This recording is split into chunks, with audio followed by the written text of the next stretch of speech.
Marwari media आप देख रहे हैं। आज है 21 मार्च 2026 शनिवार का दिन, हिंदू तिथि चैत्र माह की तृतीया। और देखिए आज भारत में ईद का त्योहार पूरे हर्षोल्लास के साथ मनाया जाएगा। बड़ी जानकारी आपको दे दूं, चाहे किसी भी धर्म का त्योहार हो, सभी धर्म के त्योहार और पर्व हमें भाईचारा और एकता का संदेश देते हैं। आप सभी देशवासियों को ईद की हार्दिक शुभकामनाएं। और देखिए आज गणगौर भी है। इस त्योहार को भी राजस्थान में धूमधाम से मनाया जा रहा है। इस दिन माता गौरी यानी कि पार्वती और भगवान शिव की पूजा की जाती है। चलिए नजर डाल लेते हैं आज की बड़ी खबरों पर। शुरुआत कर देते हैं दुनिया की बड़ी खबर के साथ। बड़ी खबर, दुनिया के कई देश इस समय युद्ध की आग में जल रहे हैं। ईरान, इजराइल और अमेरिका के बीच बढ़ता तनाव अब सिर्फ खबर नहीं रहा है, यह एक बहुत बड़ा खतरा बन चुका है। युद्ध की वजह से कच्चे तेल की कीमतें आसमान छू रही है, महंगाई लोगों की कमर तोड़ रही है और पूरी दुनिया की अर्थव्यवस्था हिलने लगी है। उधर देखिए मिडल ईस्ट में जारी जंग के बीच इजराइल के प्रधानमंत्री बेंजामिन नेतन्याहू ने अपनी मौत की अफवाहों का खंडन किया है। उन्होंने गुरुवार देर रात प्रेस कॉन्फ्रेंस में कहा कि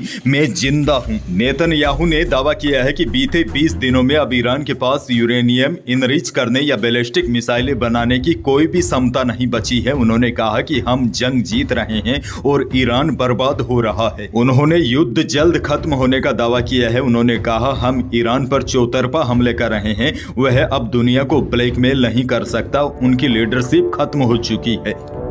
आगे बढ़ेंगे, देश की एक और बड़ी खबर। राष्ट्रपति द्रौपदी मुर्मू ने मथुरा में संत प्रेमानंद महाराज से मुलाकात की। उन्होंने 25 मिनट तक आध्यात्मिक चर्चा की। राष्ट्रपति शुक्रवार सुबह 7 बजे बारिश के बीच परिवार के साथ प्रेमानंद जी के वृंदावन आश्रम पहुंची। राष्ट्रपति ने प्रेमानंद जी को जन्मदिन की बधाई दी। प्रेमानंद जी का गुरुवार यानी 19 मार्च को 56वां जन्मदिन था। खैर आगे बढ़ जाते हैं। एक और बड़ी और काम की खबर, एलपीजी संकट को लेकर पेट्रोलियम एवं प्राकृतिक गैस मंत्रालय ने शुक्रवार को कहा है कि अब पैनिक बुकिंग में कमी आई है, लेकिन हालात अभी भी चिंता वाले बने हुए हैं। पेट्रोलियम मंत्रालय की जॉइंट सेक्रेटरी सुजाता शर्मा ने बताया 19 मार्च को करीब 55 लाख सिलेंडर की बुकिंग हुई। वहीं करीब 7500 उपभोक्ता एलपीजी से पीएनजी में शिफ्ट हुए हैं। बहरहाल आगे बढ़ जाते हैं। राजस्थान से बहुत बड़ी खबर, वैश्विक बाजार में कच्चे तेल की कीमतों में उतार चढ़ाव और अंतर्राष्ट्रीय स्तर पर गल्फ क्षेत्रों में चल रहे भू राजनीतिक तनाव का सीधा असर अब राजस्थान के पेट्रोल पंपों पर दिखने लगा है। बड़ी खबर, तेल कंपनियों ने प्रीमियम पेट्रोल यानी कि ब्रांडेड फ्यूल की कीमतों में 2 रुपए से लेकर 2.3 प्रति लीटर तक की बढ़ोतरी की है। हालांकि राहत की बात यह है, आम जनता द्वारा इस्तेमाल किए जाने वाले नॉर्मल पेट्रोल की कीमतों में कोई भी उतार चढ़ाव नहीं हुआ है। यानी कि जैसे हम और आप अपनी गाड़ियों और बाइक में नॉर्मल पेट्रोल ही डलवाते हैं तो इसका सीधा असर हमारे ऊपर नहीं पड़ेगा, लेकिन प्रीमियम पेट्रोल जो थोड़ा हाई क्वालिटी और एडवांस होता है, इसकी कीमतों में इजाफा किया गया है। अगली बड़ी खबर की ओर बढ़ जाते हैं। बहुत बड़ी खबर, राजस्थान में खाद्य एवं नागरिक आपूर्ति विभाग ने तेल गैस कंपनियों को गैस सिलेंडर की बुकिंग के नए सिस्टम के आदेश दिए हैं। अब देखिए नए नियमों के तहत यानी कि इन नए आदेशों के तहत उपभोक्ता को अब सिलेंडर बुकिंग के समय ओटीपी देकर वेरिफिकेशन करवाना अनिवार्य होगा। कस्टमर किसी मोबाइल ऐप, तेल गैस कंपनी की वेबसाइट के जरिए अगर अब गैस बुकिंग करवाता है तो रजिस्टर्ड मोबाइल नंबर पर ओटीपी आएगी। ओटीपी से वेरिफिकेशन के बाद ही बुकिंग हो सकेगी। हालांकि आपको बड़ी जानकारी दे दूं, किसी अनजान व्यक्ति को ओटीपी वगैरह मत दे देना, वरना आपका अकाउंट खाली हो सकता है। इसके बारे में कल भी मैंने आपको जानकारी दी थी। अब देखिए गैस सिलेंडर बुकिंग के नाम पर कोई अनजान कॉल आए या मैसेज आए और ओटीपी मांगे तो उसको आप बिल्कुल भी ओटीपी शेयर न करें। ओटीपी वगैरह वहीं शेयर करें जहां आपको पूरी तरह भरोसा हो। आगे बढ़ेंगे। एक और बड़ी खबर, गर्मी को देखते हुए राज्य सरकार ने पेयजल संकट से निपटने के लिए तैयारियां शुरू कर दी हैं। मुख्यमंत्री भजनलाल शर्मा ने जलदाय विभाग के सभी फील्ड अधिकारियों और कर्मचारियों की छुट्टियां तत्काल प्रभाव से निरस्त करने के निर्देश दिए हैं। सरकार ने ग्रीष्म ऋतु 2026 के दौरान प्रदेश भर में शुद्ध व पर्याप्त पेयजल की निर्बाध आपूर्ति सुनिश्चित करने, समस्याओं के त्वरित समाधान के लिए राज्य स्तर और हर जिले में कंट्रोल रूम स्थापित कर दिए हैं। राज्य सरकार ने 41 जिलों में पेयजल आपूर्ति सुदृढ़ करने के लिए शहरी क्षेत्रों के लिए 55.88 करोड़ रुपए और ग्रामीण क्षेत्रों के लिए 154.83 करोड़ रुपए की राशि स्वीकृत की है। अगली बड़ी खबर की ओर बढ़ते हैं। शिक्षा व पंचायती राज मंत्री मदन दिलावर ने कहा है कि राज्य में पंचायत और निकाय चुनाव जल्द करवाए जाएंगे, लेकिन बड़ी जानकारी आपको दे दूं, इसके साथ ही उन्होंने यह भी स्पष्ट किया है यदि कोई तकनीकी अड़चन नहीं आती तो चुनाव प्रक्रिया शीघ्र शुरू कर दी जाएगी और सभी चुनाव निर्धारित नियमों के तहत ही संपन्न होंगे। हालांकि इसी बीच बड़ी जानकारी आपको दे दूं, राजस्थान में 15 अप्रैल से पहले पंचायत चुनाव कराने पर संकट नजर आ रहा है। ऐसा इसलिए कह रहा हूं क्योंकि ओबीसी आयोग की रिपोर्ट नहीं आने के चलते अभी तक आरक्षण तय नहीं हो सका है। एक और बहुत बड़ी खबर, जोधपुर और फलोदी समेत राजस्थान के कई जिलों में 18 से 20 मार्च के बीच हुई बेमौसम बारिश और ओलावृष्टि से फसलों को नुकसान पहुंचा है। कटी हुई और खेतों में खड़ी दोनों तरह की फसलें प्रभावित हुई है, जिससे किसानों को भारी आर्थिक क्षति हुई है। इस स्थिति के बाद अब प्रभावित क्षेत्रों में विशेष गिरदावरी करवाने की मांग तेज हो गई है। भारतीय किसान संघ ने सरकार को तत्काल जिला कलेक्टरों को निर्देश जारी कर नुकसान का आकलन करवाने और किसानों को राहत प्रदान करने की मांग की है। संघ के प्रदेश महामंत्री तुलसीराम सिंवर ने मुख्यमंत्री भजनलाल शर्मा और आपदा प्रबंधन व कृषि मंत्री किरोड़ी लाल मीणा को पत्र भी भेजा है और बारिश से हुई खराबे पर सरकार से मदद की मांग की है। नागौर से बहुत बड़ी खबर, कुछ दिनों पहले खबर आई थी कि नागौर में घर का सामान लेने निकले एक बुजुर्ग महिला की हत्या कर दी गई और शव को कट्टे में डालकर गांव के बाहर झाड़ियों में फेंक दिया गया। आरोपी महिला की करीब 7 लाख रुपए की ज्वेलरी लेकर फरार हो गए।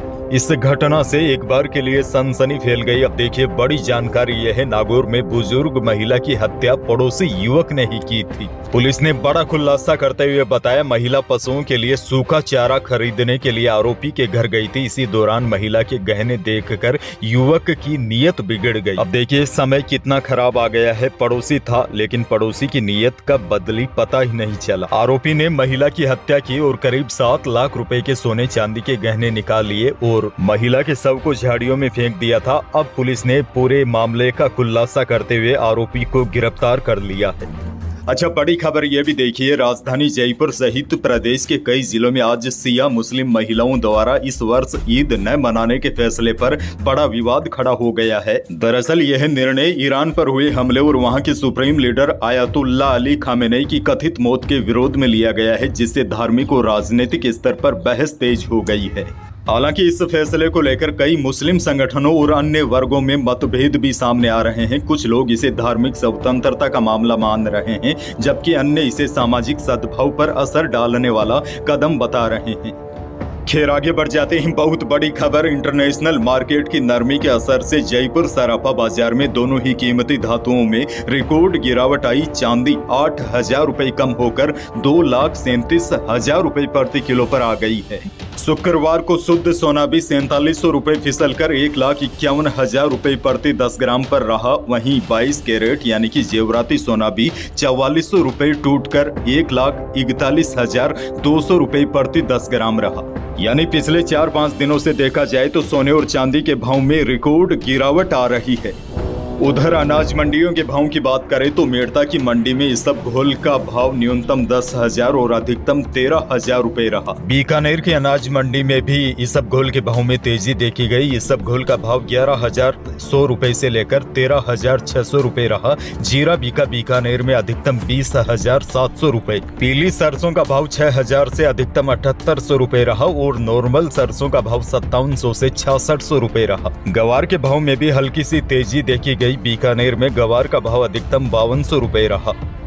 मौसम को लेकर बड़ी खबर, वेस्टर्न डिस्टर्बेंस की वजह से जयपुर सहित कई जिलों में कल सुबह भी तेज बारिश हुई। टोंक और धौलपुर में ओले गिरने से फसलों को नुकसान पहुंचा। श्रीगंगानगर में कोहरा छाने के कारण विजिबिलिटी 10 मीटर से भी कम रही। कल सुबह सुबह कई जिलों में कोहरा छा गया था। मार्च में छा रहे धुंध वेदर एक्सपर्ट को भी चौंका रही है। शुक्रवार को लगातार तीसरे दिन बारिश और ओले गिरने से फरवरी जैसी ठंडक हो गई है।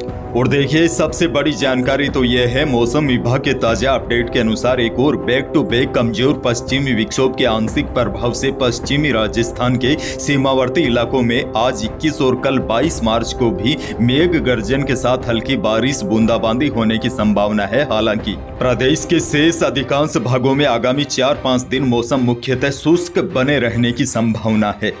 अंत में एक और बड़ी जानकारी आपको दे दूं, युद्ध के दुष्परिणाम अब सामने आने लग गए हैं। जैसा कि मैंने शुरुआत में आपको बताया, प्रीमियम पेट्रोल 2 से लेकर 2.5 रुपए प्रति लीटर तक महंगा हो गया है। और अब बड़ी जानकारी यह है, ये जो फूड डिलीवरी प्लेटफॉर्म कंपनियां होती है जैसे जोमेटो, स्विगी जैसी कंपनियां जो खाना पहुंचाने का काम करती है, जोमेटो से खाना ऑर्डर करना अब महंगा हो गया है। कंपनी ने कल 20 मार्च को ऑर्डर पर प्लेटफॉर्म फीस में 19% तक की बढ़ोतरी की। और चिंताजनक बात तो यह है, अगर यह युद्ध नहीं थमा तो आने वाले दिनों में और भी कई जरूरी चीजों के दाम बढ़ सकते हैं, या फिर कह सकते हैं महंगाई का विस्फोट हो सकता है।